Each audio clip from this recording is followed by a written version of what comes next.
નમસ્કાર મિત્રો, સ્વાગત છે બધા મિત્રોનો અમારી યુટ્યુબ ચેનલમાં। તો મિત્રો 3/5/2026 સોના ચાંદીના ભાવ કેવા રહ્યા તે જોઈએ તે પહેલા જે પણ મિત્રો નવા છે તે ચેનલને સબસ્ક્રાઇબ કરી લેજો। ફેસબુક પેજના માધ્યમથી જે પણ મિત્રો માહિતી અમારી જોઈ રહ્યા છે તે ફેસબુક પેજને પણ ફોલો કરી લેજો।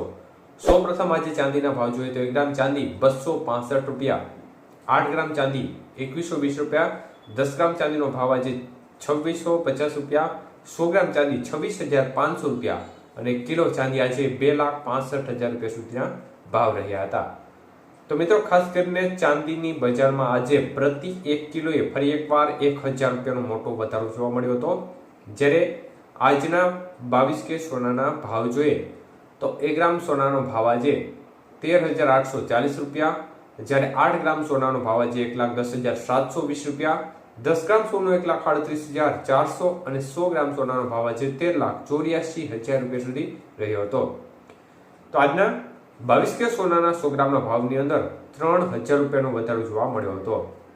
જ્યારે આજના 24 કે સોનાના ભાવ જોઈએ તો 1 ગ્રામ સોનાનો ભાવ આજે 15,103 રૂપિયા, 8 ગ્રામ સોનાનો ભાવ આજે 1,20,824 રૂપિયા, 10 ગ્રામ સોનું 1,51,030 રૂપિયા અને 100 ગ્રામ સોનું 15 લાખ અને 10,300 રૂપિયા સુધીના ભાવ રહ્યા હતા।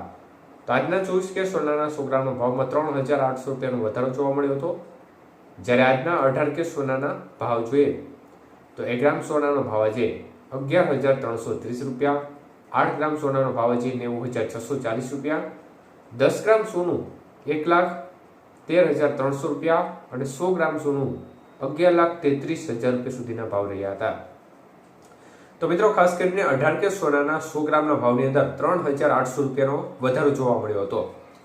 તો બજારની સ્થિતિ જોવા જઈએ તો આજે બજારમાં ફરી એકવાર વધારો તરફી માહોલ જોવા મળી રહ્યો છે। ત્યારે ડોનાલ્ડ ટ્રમ્પના નિર્ણયો છે તે ખૂબ જ માર્કેટ ઉપર સીધી રીતે અસર કરતા જોવા મળી રહ્યા છે।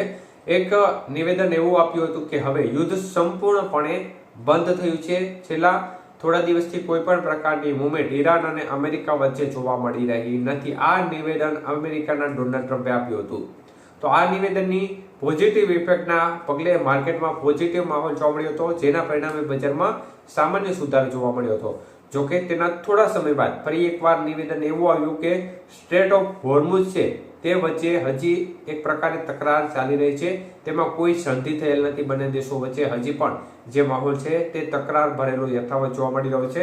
એટલે તે વારંવાર પોતાના નિવેદનો બદલી રહ્યા છે અને તેની અસર છે તે પણ માર્કેટ ઉપર જોવા મળી રહી છે, જેની અસર સ્વરૂપે ક્યારેક સામાન્ય વધારો થઈ રહ્યો છે, ક્યારેક સામાન્ય ઘટાડો થઈ રહ્યો છે। પરંતુ ખાસ એવી મોટી જે ભયંકર હલચલ થોડા દિવસ અગાઉ જોવા મળતી હતી તે પ્રકારની હલચલ જોવા મળી રહી નથી। મુખ્યત્વે ડોલર સામે રૂપિયો છે તે સતત ઘટી રહ્યો છે। આની અસર છે તે પણ ચોક્કસપણે બજાર ઉપર જોવા મળી રહી છે, પરંતુ ડોનાલ્ડ ટ્રમ્પના નિર્ણયો છે તે વધુ અસરકારક સાબિત થઈ રહ્યા છે।